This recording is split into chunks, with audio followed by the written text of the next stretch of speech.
Children's mental health has been such a huge news item, particularly since the pandemic.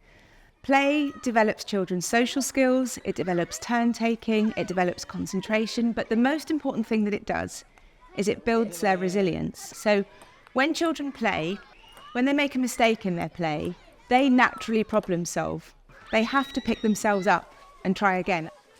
Children's brains develop rapidly between the ages of 0 and 7. And if you set up classrooms, if you set up play times in a way that enables children to play, that enables them to come up against challenges in a safe enough environment where they can problem solve themselves, we've got a solution to the mental health crisis, because while their brains are developing, they are laying down, really rapidly laying down patterns that will stay.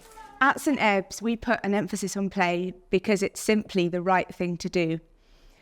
In the West, we have quite an obsession with test results.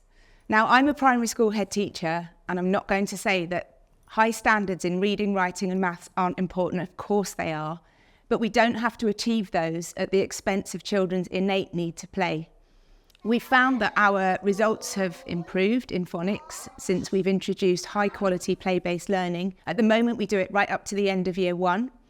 And I was speaking to the year 1 teacher about this the other day, and she said, look, Tina, we have a choice. She said, so when we're learning about the Great Fire of London, the teacher sits and they do an input and they've prepared their lesson, and the children sit on the carpet, as you might expect, and they listen. And she said, at the end of that, we have a choice. We can sit them down at desks with a worksheet and a glue stick, and they can stick that in their books, and it makes it look like they've learned something about the Great Fire of London, what we call proxies for learning.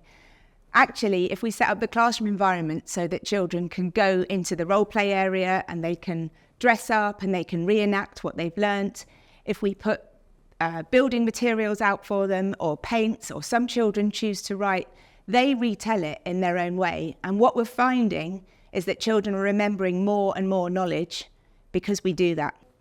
We've hugely enhanced playtimes at St Ebbe's. At the beginning of 2023, I found out about an organisation called OPAL, which stands for Outdoor Play and Learning. And what OPAL do is they take you through an 18-month strategy where you introduce loose parts and more adventurous play onto the playground. We have cable reels, we have tyres, we have drain pipes, we have boxes, we have pushchairs and suitcases, and numerous amount of different bits of large loose scrap, really, to be honest. And every single day the children collaborate and they make the most incredible builds. So I now go out onto the playground at about 12:30 every day because I can't not. I absolutely love it out there, and so do the staff team. As soon as I go out, I'm inundated with children saying, come and see what we've made. It's simply magical. With the summer holidays coming up, I would say to parents, just try to get children outside as much as possible. Don't underestimate the importance of going for a walk, going into the woods, playing in the garden. If it's not possible to get children outside, have other children round to the house. Get children together, because together they will create and they will play together. Something that I was taught right at the start of my career was that small children need to be bored, and I was quite shocked by that. I think parents can feel like they're bad parents if their children say they're bored, and actually it's one of the best things that you can do, because it allows children to really go to a space of having to work out what they are passionate about. And if they've got items around them that are really inexpensive, den building items and cardboard and sellotape and paint and glue, they will create if they're given the space to do it. And I think all of these things added up. If we can get play right in schools, if we can get play right after schools, we could start to reverse some of the mental health crisis that we're seeing.